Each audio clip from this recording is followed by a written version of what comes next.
과거에는 추천이라는 게 넷플릭스 같은 것도 보시면 미리 사람들이 다 그려놓고 이렇게 바꿔주는 형태잖아요. 네. 앞으로 생성 AI가 발전하게 된다면 그 유저를 위한 포스터나 이미지들을 생성해서 노출해 줄 거라고 저희는 보고 있어요. 문의 역할을 하는 그런 포털과 같은 존재들도 나올 수도 있다고 보고 있고, 플랫폼이나 앱스토어 같은 제품들도 나올 수 있다고 보고 있고, 또 이런 창작물들을 기반으로 한 유튜브 같은 플랫폼들도 나올 수 있을 거라고 보고 있어요. 공통되게 하는 얘기가 정말 앱스토어 초창기 모습 같다. 약간 소름이 돋는데.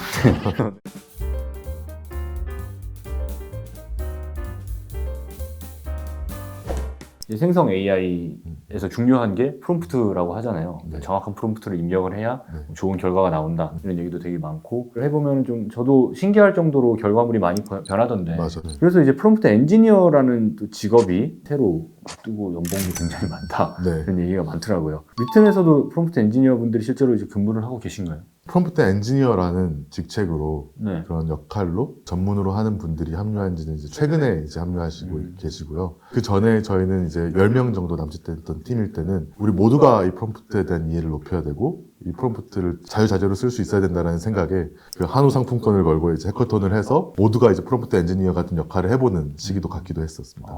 그럼 프롬프트 엔지니어라는 직업은 정확하게 무슨 일을 하는 거예요? 어떤 작업을 주로 하시나요? 가장 많이 하는 일들은요, 그 다양한 모델을 되게 많이 접하면서 그 네. 모델이 어떤 태스크들을 수행할 수 있을지, 이런 인풋을 넣었을 때 이런 아웃풋이 나온다는 것들을 발견하고 또 실험하고 테스트하고 하는 경우들이 가장 이제 주된 일이라고 생각해 주시면 됩니다. 그래서 결과적으로 프롬프트 엔지니어들이 많이 고민하는 부분은 이제 유저가 어떤 니즈가 생겼던 어떤 특정 태스크를 해야 된다. 예를 들어 뭐 이메일 작성을 해야 된다 네. 했을 때 유저한테 어떤 인풋을 받아서 어떤 프롬프트를 짜서 전달할 것이고, 그 다음에 AI가 뱉은 아웃풋은 또 유저한테 어떤 모습으로 이제 전해줄 건지, 유저가 AI와 상호작용하고 있는 네네. 이 전반을 기획자랑 같이 고민하고 기술적으로도 풀어보고 또 AI와 또 많은 대화를 나눠보고 하는 그런 역할, 그 사이의 중간자 역할이라고 생각해 주시면 됩니다. 그럼 인풋이 있고 네, AI가 있고 또 아웃풋이 이렇게 있잖아요. 네. 그리고 그 사이 공간을 다 프롬프트 엔지니어 분들이 이렇게 고려하고 채우는 탐색하고. 건데, 그러면 혹시 그 채우는 과정이 혹은 채울 때 어떤 일을 하시는 건지 좀. 우선 처음 이 라지 랭귀지 모델들이 네. 작동하는 과정에서 이 어떤 특정 태스크를 유도하기 위해서 했던 방식을 간단히 설명드리면요. 네네. 처음에는 지시문을 쓰고 그 다음에 몇몇 예제를 넣습니다. 지시문 예를 들어 이것은 이제 이메일 생성기입니다. 그리고 이제 예제는 이런 인풋이 나왔을 때 이런 아웃풋을 만들어야 된다를 AI가 파악할 수 있도록 인풋과 아웃풋의 쌍을 한 두세 개 정도 이게 한번 배치를 해줘 봅니다. 이게 처음에 검증할 때 하는 방식인데요. 네네. 그렇게 하고 유저의 인풋이 A라는 인풋이 나왔을 때는 이제 위에 보면 A-1, B-1 이런 식으로 예제들이 다 쌓여 있잖아요. 네네. 그럼 A4가 들어왔을 때 B4가 무엇이냐에 대해서 출력하게 이제 설계하고 만드는 이런 방식으로 프롬프트를 과거에 짰었습니다. 그래서 이 예제의 순서에 따라서도 달라지고 지시문에 따라서도 달라져요, 결과가. 왜냐하면 이 초거대 모델 자체가 뇌구조를 본뜬 이제 수많은 이 신경망을 구조로 이제 이루어져 있는데 그렇죠. 너무 복잡해하기 때문에 이제 블랙박스의 영역들이 좀 있습니다. 그래서 그런 프롬프트를 여러 가지를 설계해보고 사용해보고 아웃풋들을 확인해보면서 계속 유저한테 그러면 최소 이 정도의 인풋을 받아야 만족할 만한 아웃풋이 나오는구나를 찾는 역할들이었었는데요. 최근에는 뭐 챗GPT 같은 것들도 나오면서 대화형 인터랙션들도 생기기 시작했고, 네. 그 과정에서 이제 원하는 것들을 이제 좀 얻어내는 과정들이 많이 다양화되고 있다 생각하고 있고, 모델도 정말 다양화되고 있습니다. 그래서 이런 것들을 좀 종합적으로 할 수 있는 게 이제 앞으로 프롬프트 엔지니어의 역할이 될 거라. 인풋이 있으면은 바로 이게 AI에 쑥 들어가는 게 아니라 그 중간에 프롬프트를 그 인풋이 어떤 식으로 작용을 하는지가 설계가 좀 되어 있는 거군요. AI가 알아듣기 쉽게 쉽게 인풋으로 만들어서 넣어줘야 되죠. 인풋을 재가공을 해서 네, 네. AI에 들어가는 거군요. 근데 저는 AI랑 소위 직거래를 한다고 생각을 했거든요. 그런 것보다는 중간에 한 단계가 있고 그 단계를 책임지는 분들이 프롬프트 엔지니어가 원래 하셨던 일들. 최근에는 전체 기획까지 네, 또 모델이 정말 다양화되고 있고 모델마다 작동하는 게 또 달라지다 보니까 네네. 되게 논리적인 사고가 더 중요하고 또 실험적인 태도나 또는 그런 테스트 코드를 작성할 수 있는 좀 일부 프로그래밍 지식도 필요하긴 하지만 네네. 기본적으로 얼마나 이 사람의 의도와 네. AI의 작동을 이해하고 설계하느냐 이게 되게 중요하다 보고 있고요. 네네. 말씀하신 것처럼 요즘 직거래 방식도 많이 늘어나고 있습니다. 모델이 발전하면서 네네네.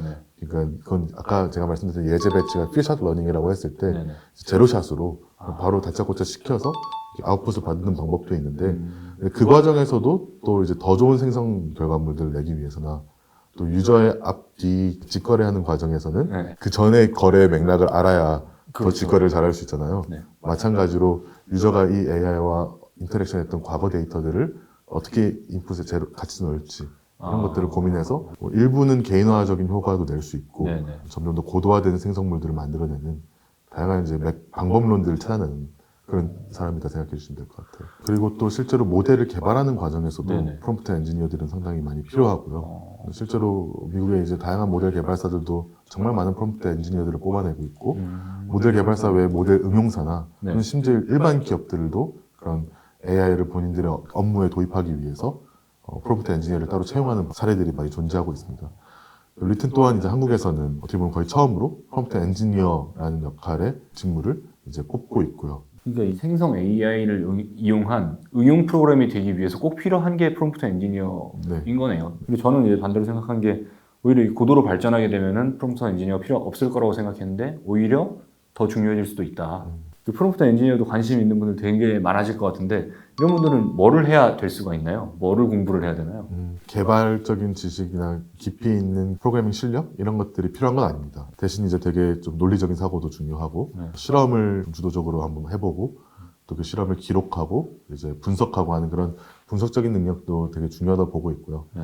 언어적인 감각도 좀 많이 중요하다고 보고 있습니다.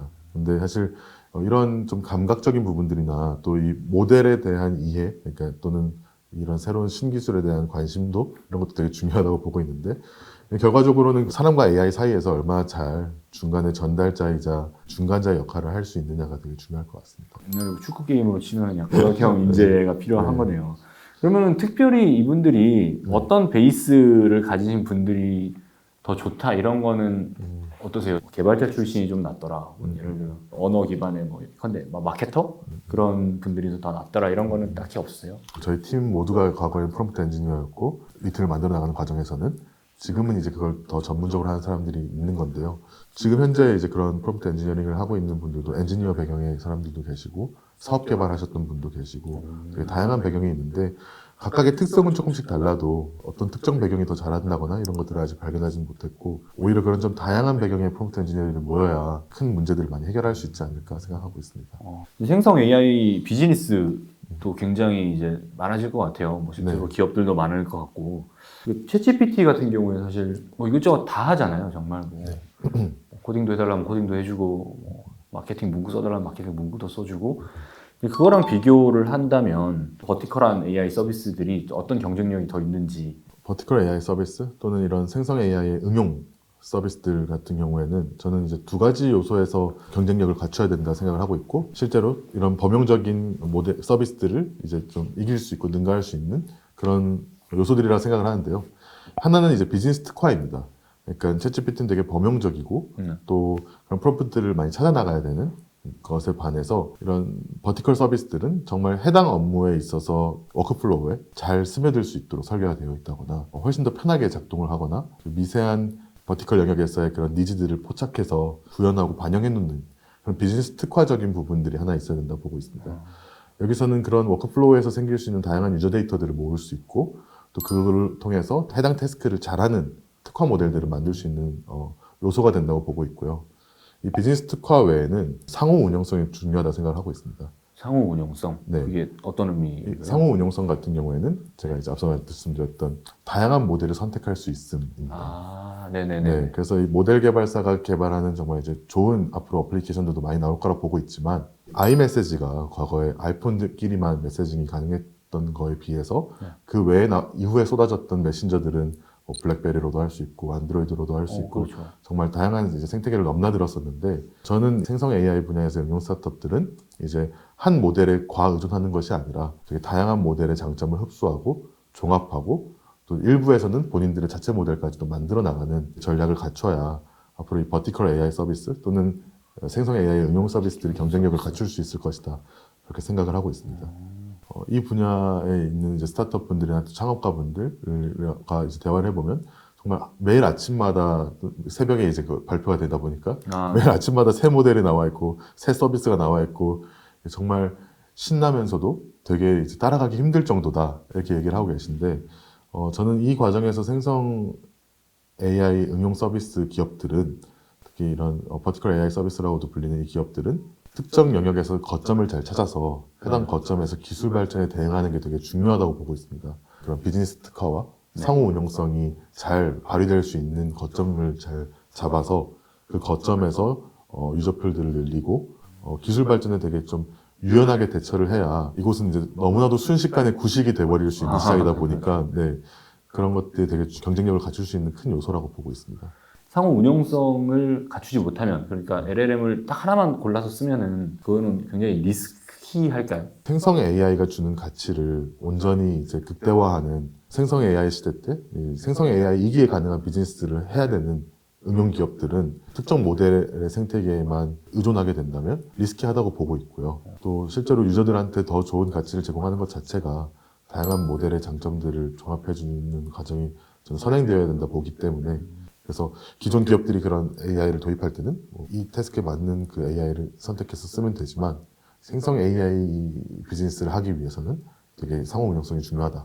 아까 말씀하신 대로 생성 AI 서비스 혹은 응용 서비스들이 엄청나게 늘어나고 있잖아요. 뭐 리튼과 비슷한 또 서비스를 제공하는 회사들도 많이 늘어날 것 같고 따라하는 분들도 있을 것 같은데 차별화 포인트에는 뭐가 있을까요? 생성 AI 서비스를 하기 위해서는 과거 인터넷 컴퍼니라고 하는 개념에서 차용을 해서 힌트를 얻을 수 있다 생각을 하고 있습니다. 그게 이제 차별화 포인트라 생각을 하는데요. 네. 이게 지금 기존 서비스들도 이 생성 AI를 도입하는 경우도 있고 생성 AI만을 가지고 서비스를 하는 회사도 있고 되게 다양한 플레이어들이 시장에 이제 점점 나타나게 될 텐데 현재 생성 AI 응용 시장은 과거 앱스토어나 모바일이나 인터넷 초기 때와 같이 장난감 단계, 그러니까 기억하시겠지만 이제 막 방귀 소리 나는 앱이라든지 네네네. 뭐 앵그리버드 같이 이제 그 터치 스크린을 누릴 수 있었던 그런 총소리 나는 거. 네네. 네. 그런 서비스들이 있었던 것처럼 장난감 단계를 이제 최근에 렌사 AI 같은 서비스들이 나오면서 지나왔다고 보고 있어요.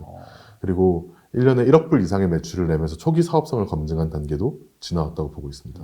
이제 등장할 단계는 과거 인터넷 이기에 가능했던 서비스들, 회사들이 나왔던 것처럼 생성 AI 이기에 가능해진 비즈니스가 나올 차례라고 보고 있어요. 그래서 이 생성 AI가 이기에 가능해진 가치를 얼마나 잘 찾아서 사용자한테 전달해 주느냐. 이게 되게 중요한 차별화 포인트라 생각을 하고요. 단계가 지나가면 이제 시료 편승 단계가 돼서 어떤 기업이든 웹페이지를 만들고 예, 그렇죠. 어떤 기업이든 어플을 만들었을 때처럼 어떤 기업이든 제네AI 도입을 하는 시점이 와도 기술 발전에 따라서 궁극적으로 승리하는 회사는 결국 이 생성 AI 이기에 가능한 비즈니스를 만든 회사들일 것이다. 저는 그렇게 생각을 하고 있습니다. 굳이 생성 AI가 없어도 되는데 그냥 막 갖다 붙이는 기업도 많아질 거고 네. 그런 거죠. 네. 반대로 오히려 그럴 때는 생성 AI여야만 할 수 있는 그러면 약간 그런 게 또 뭐가 있을까요? 생각하신 거는 과거 인터넷 때는 네. 이제 인터넷 컴퍼니라고 불리는 회사들이 그런 오프라인 매장이 있는 회사들이 갑자기 웹페이지를 만든다고 해서 그걸 제가 인터넷 컴퍼니라고 부르진 않잖아요. 그렇죠. 실제 인터넷 기술 발전과에 따라서 정말 빅테크 기업이 됐던 인터넷 컴퍼니들은 트랜잭션의 비용이 들지 않는다라는 인터넷이 주는 새로운 이점을 온전히 받아들여서 만들어낸 현재 메타, 네. 구글, 아마존과 같은 기업들이 전 성공을 했다고 보고 있습니다. 그렇다면 이제 생성 AI의 이기 가능해진 주는 가치가 무엇일까 했을 때 저희가 보기에는 이 콘텐츠 생성의 비용과 시간이 들지 않는다라는 부분이라고 보고 있습니다. 그래서 해결할 수 있는 부분들이 고유하면서 방대한 생성도 가능해지고 정말로 이제 초개인화된 것들도 많이 가능해질 거라 보고 있어요. 하나의 예시를 들자면 과거에는 추천이라는 게 넷플릭스 같은 것도 보시면 포스터가 이제 개인의 취향에 맞게 바뀌잖아요. 영화 포스터의 스타일 자체도 바뀐다고 저는 알고 있는데 네네네. 그게 이제 미리 사람들이 다 그려놓고 네. 그거를 이제 이 사람의 취향에 맞게 또는 그 나라의 특성에 맞게 바꿔주는 형태잖아요. 네네. 근데 앞으로 생성 AI가 이제 발전하게 된다면 그때그때 그 유저를 위한 포스터나 이미지들을 생성해서 노출해 줄 거라고 저희는 보고 있어요. 같은 영화여도 뭐 액션씬을 좋아하는 사람들한테는 액션씬을 좀 강조한 포스터를 만들어주는 그렇죠. 거고 네네. 근데 로맨틱한 걸 좋아하시는 분들이면 그 영화 안에서도 뭐 약간 키스씬 같은 게 있다 하면은 네. 그거를 좀 강조해서 생성해버려서 생성해서 네, 바로 보여주는 보여주는 형태가 될 거라고 보고 있습니다. 되게- 이런 게 바로 이제 생성 AI 이기에 가능해질 네. 이점들이라 보고 있고 그게 이제 컨텐츠 크리에이션의 이 마지막 코스트가 제로에 가까워진다라고 저희는 보고 있는 그러면 정말 기존의 서비스에도 굉장히 많이 이렇게 결합이 될 수도 있겠네요. 근데 뭐 아마존 같은 경우에도 이런 거를 도입을 하면 제품을 보여주는 것도 뭐 좀 다른 식으로 보여줄 수 있는 거고 같은 제품도 이용자의 취향에 따라서 다르게 보여줄 수 있는 거고. 네. 랜딩 페이지가 돼도 랜딩 페이지의 모든 문구들이 개인에 맞춰서 생성이 되어 있을 수도 있을 거라고 저희 보고 있고, 세일즈 메일도 이제 일률적으로 메일링이 되는 게 아니라 네네. 회사와 고객 간의 관계를 기반으로 그때그때 생성돼서 나만을 위한 세일즈 메일이나 이 콜드 메일들이 오지 않을까. 와, 그러게요. 인터넷 쇼핑몰에서 주문을 해도 한 번 산 사람이랑 뭐 5번 산 사람은 또 다를 거 아니에요. 네. 그거에 다 맞춰서 알아서 쫙 생성을 해서 보낸다. 각각 다르게. 네. 오, 약간 소름이 돋는데. 네네.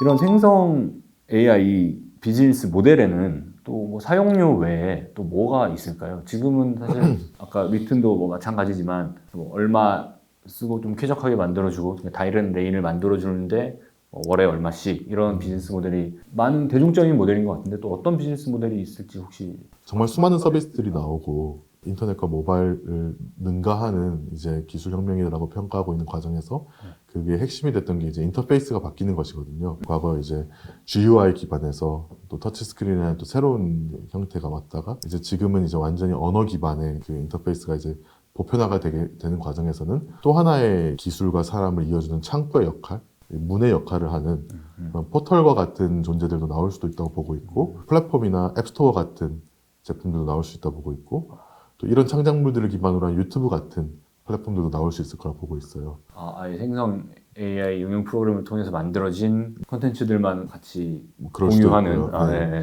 그래서 각 그 인터페이스 혁명 때마다 나왔던 플랫폼의 역할을 하는 회사들도 나올 거라 보고 있고, 또 그런 회사들은 그 안에서 단순히 모델의 사용료가 아닌 네. 그 유저 풀에서 나오는 다양한 또 수익화의 기회들이 생길 거라 보고 있고, 광고라든지. 네. 저희 리튼도 궁극적으로는 이 생성 AI라는 기술을 사람들한테 잘 전달해주고 이 창구와 문이 되는 그런 포털의 약간 플랫폼의 역할을 하는 회사가 되고 싶습니다. 그러면은 생성 AI라는 게 또 모바일 같이 하나의 기술 플랫폼이 될 수 있다고 이제 보시는 거죠? 네. 저도 이 분야를 정말 이제 진정성 있게 준비했기 때문에 네네. 이런 미래를 이제 믿고 또 그런 미래를 되게 선명하게 그리고 있지만, 제가 놀랐던 거는 최근에 샌프란시스코에 이 생성 AI 관련된 컨퍼런스들을 다녀오고 또 많은 생성 AI 모델 개발사나 응용사들의 창업팀들을 만나고 왔었는데, 네네. 또 투자자들도 많이 만나고 왔었고요. 근데 실제로 앤드리슨 호로이츠라고 하는 그 유명한 VC와 세콰이어라고 하는 또 엄청 세콰이어, 유명한 또 VC에서 이제 공통되게 하는 얘기가 정말 앱스토어 초창기 모습 같다. 과거에는 우리가 상상하지 못했던 새로운 경제 구조, 또 새로운 뭐 비즈니스 모델, 새로운 전개들이 펼쳐질 거다라는 뭐 그런 좀 희망차면서도 되게 약간 예상하지 못하겠다라는 그런 평가들을 많이 내놓고 있습니다. 그러면 이런 생성 AI를 활용을 해서 또 개인들, 저 같은 뭐 일반 사람들 어떤 식으로 수익을 좀 낼 수가 있을까요? 챗 GPT가 출시된 지 2달 만에 1억 명이 넘는 유저들을 모으고 또 상당수 유료로까지 전환되는 모습들을 보면서 이 생성 AI가 주는 가치를 고객들은, 특히 유저들은 되게 빨리 이제 느낀다라고 저는 보고 있어요. 이 기술이 정말 나의 생산성 향상과 효율화를 넘어서 되게 수익으로도 이어지기 때문이라고 저는 보고 있습니다. 실제로 저희 리튼을 써서도 블로그를 하시는 분들이나 또는 유튜브를 하시는 분들이 많이 생겨나고 있고요. 그 외에도 이제 그런 콘텐츠 창작들을 계속 해내서 자신만의 고유한 생각들이나 정보들을 한편에 이제 그런 판매 가능한 수준의 이제 완성품으로 만들거나, 이미지 생성들도 되게 많잖아요. 네. 그래서 과거 사람들이 무언가 창작하고 생산해내는 과정들은 되게 좀 어떻게 보면 정직했습니다. 일일이 다 구현을 했어야 됐고, 근데 지금은 날개를 달린 듯이 생각만으로도 되게 많은 아웃풋들을 만들어낼 수 있으니 결과물들이 냈던 수익들이 많게는 수십 배, 수백 배까지도 효율화될 수 있지 않을까 생각하고 있습니다. 그러면 기업 같은 경우에 뭐 내부적으로 든 도큐먼트에서 활용할 수 있는 그런 생성 AI인 거잖아요.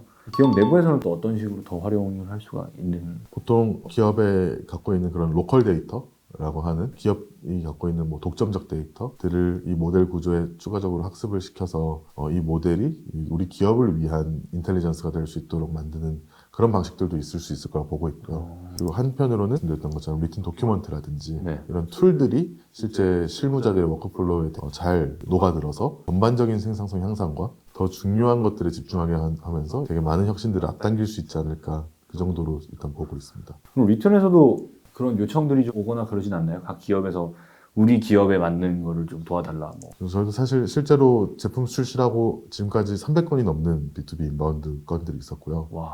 그래서 내부적으로 이제 우리가 API를 발급해서 해결할 수 있는 부분들이라든지 또는 리튼을 팀으로 도입해서 해결할 수 있는 부분이라든지 리튼을 팀으로 도입한다는 거는 리튼이라는 서비스를 네네. 팀 플랜으로 구입해서 쓸 수 있도록 네네네. 네, 팀 기능 같은 것들이 지금 내부적으로는 준비가 돼 있거든요. 뭐 실시간 협업이라든지 예, 예. 생성물 공유라든지 그런 것들 워크스페이스를 만들어서 하는 노션 같은 경우에도 협업 툴인데 거기에 인공지능 최근에 붙였더라고요. 생성 맞아요. AI를. 네. 오히려 그 반대 트랙이 있는 거군요. 그렇죠. 생성 AI인데 그거를 팀으로 이용할 수 있게 네, 해준다. 또 특화된 툴을 만들어야 되거나 또는 새로 준비하거나 출시하려고 하는 제품의 일부 생성 부분을 담당하게 되거나 그래서 다양한 니즈들이 있어서 네네. 이걸 분리해서 저희가 빠르게 다 대응을 해보고 있는 단계에 있고 실제로 모 금융회사 새로운 신규 플랫폼이라든지 정부 기관들의 그 행정 업무 효율이라든지 그런 과정에서 되게 다양한 프로젝트들을 지금 진행을 하고 있습니다. 지금까지 뭐 리튼이라는 회사가 훨씬 실용적이고 많은 회사에서 이용을 하고 계시는 것 같은데 뭐 추가적으로 이제 리튼이 목표하고 계시는 게 있을까요? 한국은 생성 AI 시장이 특히 저희와 같은 응용 시장이 열린 몇 안 되는 언어권 중에 하나입니다. 그러네요. 네. 그러네요, 진짜. 최근 그 니케이 신문에서도 네. 이 생성 AI가 이렇게 지금 엄청 핫한데 네. 일본에는 두각을 나타내는 기업이 하나도 없다라는 것들을 걱정할 정도로 네. 한국 시장은 독특하게 기술 발전을 잘 통해서 빠르게 이 시장이 개화된 초기 모습인데요. 궁극적으로 저희가 가고자 하는 거는 한국과 일본과 같은 이 비영업권 시장에서도 생성 AI가 실제 실무자들의 업무를 변화시키고 일상을 변화시킬 수 있도록 하는 기술과 사람 그 사이의 연결자의 역할을 하고 싶습니다. 그래서 어떤 비즈니스 모델들이 앞으로 나올까 질문 주시기도 했는데 네네. 저희는 모델을 단순히 사용해서 사용량의 비용을 내는 걸 넘어서 플랫폼적인 형태로 발전하는 것을 이제 저희 회사의 궁극적인 목표로 하고 있고요. 그 과정에서 많은 응원과 네. 격려가 필요한 상황입니다. 그러니까 아니, 리튼 자체가 이제 플랫폼이 될 수도 네. 있는 거네요, 진짜. 네. 5월달인가 포럼 같은 것도 하나 하시잖아요. 맞습니다. 제너레이티브 네. AI 아시아라고 해서 저희가 이제 작년 11월 달부터 이제 네. 그 계획을 세워서 그 당시 이걸 기획할 때 챗GPT가 출시가 안 됐을 때였어요. 그러니까요. 네, 그래서 생성 AI 생태계를 차근차근 만들어 나가야겠다. 그래서 모델 개발하는 개발 기업도 오고 또 저희 같은 응용 기업들도 많이 오고 꽤나 다양한 이제 이야기들을 듣고 건설적인 그런 담론을 만들 수 있는 그런 생태계를 만드는 컨퍼런스를 만들자. 그래서 5월 29일에 한국에서 열리고 모두를 위한 이제 그런 자리로 만들려고 하고 그것보다 한 달 앞서서 4월에는 도쿄에서 저희 일본어 제품을 출시하면서 같이 컨퍼런스 열고 오늘 또 이렇게 긴 시간 동안 생성 AI에 대해서 재밌는 말씀 많이 해주셨는데 제일 인상 깊었던 거는 랜딩 페이지마저도 생성 AI를 결합을 하면은 네. 사람에 따라 달라질 수 있다는 게 사실 상상을 못했던 일이거든요. 네. 그냥 응용의 세계는 정말 무궁무진한 것 같습니다. 또 한국에서도 일본에서도 더 하나의 플랫폼이 되시는 그런 회사가 되셨으면 좋겠고요. 이런 제너레이티브 AI 아시아 행사도 많이들 관심 가져주시고 네, 긴 시간 동안 정말 감사합니다. 네, 고맙습니다. 감사합니다.